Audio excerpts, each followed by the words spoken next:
सुन ले भाई, अगर तू बार बार खुद से वादा करता है कि कल से जिंदगी बदल दूंगा, कल से जल्दी उठूंगा, कल से पढ़ाई शुरू करूंगा, कल से मोबाइल कम चलाऊंगा, लेकिन कुछ दिनों बाद फिर उसी जगह वापस पहुंच जाता है, तो इसका मतलब यह नहीं कि तू कमजोर है।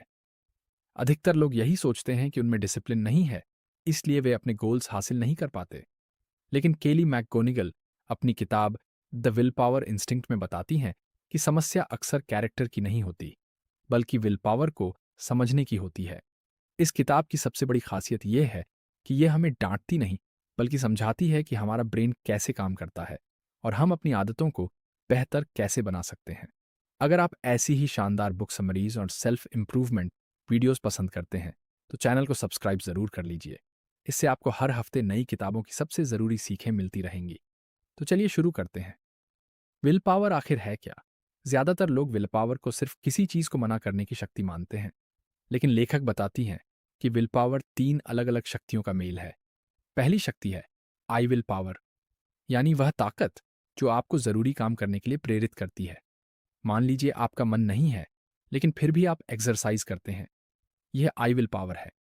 दूसरी शक्ति है आई वॉन्ट पावर, यानी वह ताकत जो आपको गलत काम करने से रोकती है। जैसे रात को देर तक रील्स देखने का मन हो, लेकिन आप फ़ोन बंद करके सो जाए। तीसरी शक्ति है आई वॉन्ट पावर। यह सबसे महत्वपूर्ण है। यही आपको आपके बड़े गोल की याद दिलाती है। उदाहरण के लिए, अगर आपका सपना सरकारी नौकरी पाना है, तो आई वॉन्ट पावर आपको याद दिलाएगी कि आज की पढ़ाई कल की सफलता बन सकती है। हमारे ब्रेन में चल रही दो ताकतें केली बताती हैं कि हमारे ब्रेन के अंदर दो अलग अलग सिस्टम काम करते हैं। पहला सिस्टम तुरंत सुख चाहता है, उसे आराम चाहिए, उसे मजा चाहिए, उसे इंस्टेंट रिवॉर्ड चाहिए। दूसरा सिस्टम भविष्य के बारे में सोचता है। वह जानता है कि आज की मेहनत कल का रिजल्ट बनती है। समस्या तब शुरू होती है जब ये दोनों सिस्टम एक दूसरे से टकराते हैं। सोचिए, आपने तय किया कि सुबह 5 बजे उठना है। रात को सब आसान लगता है, लेकिन सुबह अलार्म बजते ही पहला सिस्टम बोलता है, आज सो जाओ, कल से शुरू करेंगे। और यही कल अक्सर महीनों तक नहीं आता। यही संघर्ष लगभग हर व्यक्ति के जीवन में चलता रहता है। हैश हैश मोटिवेशन हमेशा क्यों फेल हो जाती है? बहुत लोग मोटिवेशन वीडियोस देखकर उत्साहित हो जाते हैं। उन्हें वो लगता है कि अब जिंदगी बदल जाएगी। 2 दिन तक वे पूरी मेहनत भी करते हैं, लेकिन कुछ समय बाद वही पुरानी आदतें वापस आ जाती हैं। क्यों? क्योंकि मोटिवेशन स्थायी नहीं होती। वह मौसम की तरह बदलती रहती है। कभी ज्यादा होती है, कभी कम। अगर आपकी पूरी सफलता मोटिवेशन पर टिकी है, तो आप लंबे समय तक लगातार काम नहीं कर पाएंगे। मान लीजिए आपने जिम ज्वाइन किया। पहले सप्ताह आप बहुत उत्साहित हैं, लेकिन दूसरे सप्ताह बारिश हो जाती है, तीसरे सप्ताह काम बढ़ जाता है, चौथे सप्ताह मन नहीं करता। यहीं पर मोटिवेशन खत्म हो जाती है। लेकिन जिन लोगों ने हैबिट बना ली होती है, वे फिर भी जाते हैं। यही फर्क है। स्ट्रेस कैसे विल पावर को कमजोर करता है?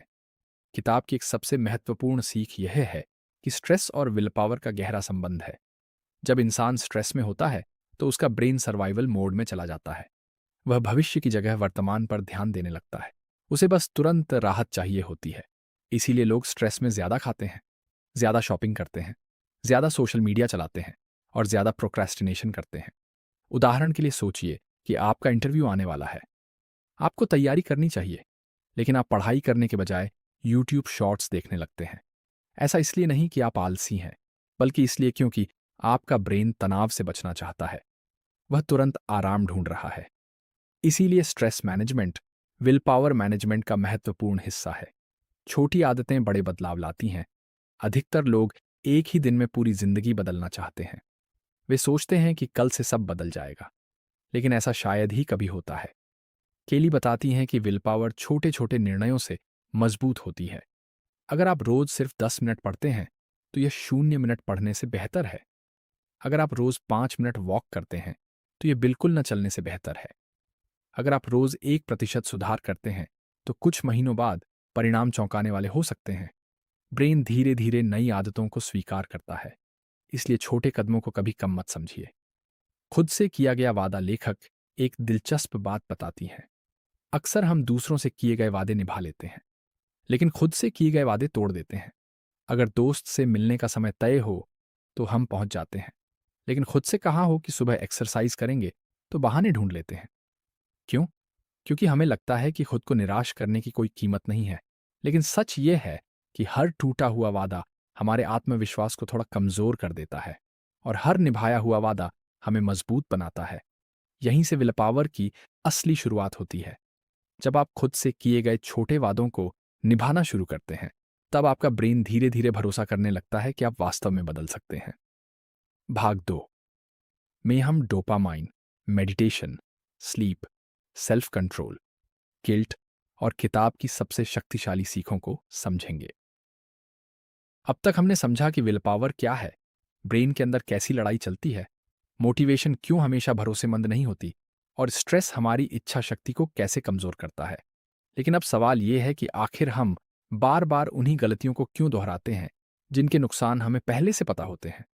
केली मैकगोनिगल कहती हैं कि इसका जवाब हमारे ब्रेन के रिवॉर्ड सिस्टम में छिपा हुआ है। डोपामाइन का जाल मान लीजिए, आप पढ़ाई कर रहे हैं और अचानक फोन पर नोटिफिकेशन आती है। आपने तय किया था कि 1 घंटे तक फोन नहीं देखेंगे, लेकिन फिर भी हाथ अपने आप मोबाइल की तरफ बढ़ जाता है। ऐसा क्यों होता है? क्योंकि ब्रेन को रिवॉर्ड पसंद है।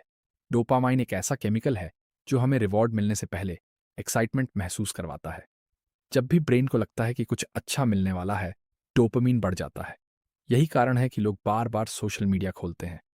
कई बार कोई ज़रूरी मैसेज भी नहीं होता, लेकिन फिर भी हम फ़ोन चेक करते रहते हैं। रील्स, शॉर्ट्स और गेमिंग ऐप्स इसी साइकोलॉजी का फ़ायदा उठाते हैं। वे हमें छोटे छोटे रिवॉर्ड्स देते रहते हैं ताकि हम बार बार वापस आए। लेखक कहती हैं कि इस जाल से निकलने का पहला कदम अवेयरनेस है। जब आपको पता चल जाता है कि ब्रेन आपके साथ क्या खेल खेल रहा है, तब आप उस पर बेहतर कंट्रोल करना शुरू कर देते हैं। विल पावर एक मसल की तरह है। इस किताब का सबसे लोकप्रिय विचार यही है कि विल पावर एक मसल की तरह काम करती है। अगर आप किसी मसल का इस्तेमाल नहीं करेंगे तो वह कमज़ोर हो जाएगी, लेकिन अगर आप उसे नियमित रूप से ट्रेन करेंगे तो वह मजबूत बन जाएगी। विल पावर के साथ भी बिल्कुल यही होता है। उदाहरण के लिए, यदि आप रोज सिर्फ 15 मिनट फोकस के साथ पढ़ाई करते हैं, तो धीरे धीरे आपका ब्रेन लंबे समय तक कंसंट्रेट करना सीख जाएगा। बहुत लोग शुरुआत में ही बड़े गोल्स बना लेते हैं। वे सोचते हैं कि कल से रोज 5 घंटे पढ़ेंगे, सुबह 5 बजे उठेंगे और हर दिन एक्सरसाइज करेंगे। लेकिन कुछ दिनों बाद सब छोड़ देते हैं, क्योंकि ब्रेन को अचानक बड़े बदलाव पसंद नहीं आते। छोटे कदम ज्यादा टिकाऊ होते हैं। मेडिटेशन क्यों काम करती है? केली मैकगोनिगल मेडिटेशन को विल पावर बढ़ाने का सबसे सरल और प्रभावी तरीका मानती है। मेडिटेशन का मतलब सिर्फ आंखें बंद करके बैठना नहीं है। इसका असली उद्देश्य अपने विचारों को देखना सीखना है। मान लीजिए आपका मन कहता है कि आज पढ़ाई छोड़ देते हैं। पहले आप तुरंत उस विचार के पीछे चल पड़ते थे, लेकिन मेडिटेशन आपको यह समझने में मदद करती है कि हर विचार पर एक्शन लेना जरूरी नहीं है। आप उस विचार को देख सकते हैं, स्वीकार कर सकते हैं और फिर भी सही निर्णय ले सकते हैं। सिर्फ 10 मिनट की डेली मेडिटेशन भी फोकस और सेल्फ कंट्रोल में बड़ा सुधार ला सकती है। स्लीप और सेल्फ कंट्रोल। आजकल लोग सक्सेस के लिए स्लीप सैक्रिफाइस करने को सामान्य मानते हैं, लेकिन किताब बताती है कि कम नींद आपकी विल पावर को कमजोर कर देती है। जब आप पर्याप्त स्लीप नहीं लेते, तो ब्रेन का निर्णय लेने वाला हिस्सा ठीक से काम नहीं करता। फिर टेम्पटेशन ज्यादा शक्तिशाली लगती है। जंक फूड ज्यादा आकर्षक लगता है। फोकस कम हो जाता है और छोटी छोटी परेशानियां भी बड़ी लगने लगती हैं। इसलिए अगर आप अपनी प्रोडक्टिविटी और सेल्फ कंट्रोल बढ़ाना चाहते हैं, तो अच्छी स्लीप को प्रायोरिटी देना शुरू कीजिए। खुद को माफ करना सीखिए।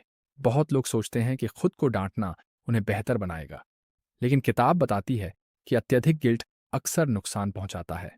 मान लीजिए आपने डाइट शुरू की और फिर एक दिन फास्ट फूड खा लिया। अगर आप खुद को कोसना शुरू कर देंगे, तो संभावना है कि आप पूरी डाइट ही छोड़ दें। लेकिन अगर आप इसे एक छोटी गलती मानकर आगे बढ़ेंगे, तो वापस ट्रैक पर आना आसान होगा। सेल्फ कंपैशन कमजोरी नहीं है, ये लगातार सुधार करते रहने की शक्ति है। अंतिम सीख द विल पावर इंस्टिंक्ट हमें सिखाती है कि सफलता का रहस्य सिर्फ मोटिवेशन नहीं है। असली रहस्य है अपने ब्रेन को समझना, स्ट्रेस को संभालना, छोटी आदतें बनाना और लगातार सही दिशा में छोटे कदम उठाना। हर बार जब आप अपने गोल को किसी टेम्पटेशन पर चुनते हैं, आपकी विल पावर थोड़ी और मजबूत हो जाती है। धीरे धीरे यही छोटे निर्णय आपके भविष्य को बदल देते हैं। याद रखिए, सफल लोग हमसे अलग नहीं होते। वे सिर्फ अपने एनवायरनमेंट, हैबिट्स और डिसीजंस को बेहतर तरीके से मैनेज करना सीख लेते हैं।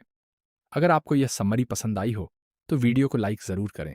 कमेंट में बताइए कि आपकी सबसे बड़ी विल पावर चैलेंज क्या है, और ऐसी ही शानदार बुक समरीज के लिए चैनल को सब्सक्राइब करना बिल्कुल मत भूलिए। मिलते हैं अगली बेहतरीन किताब के साथ।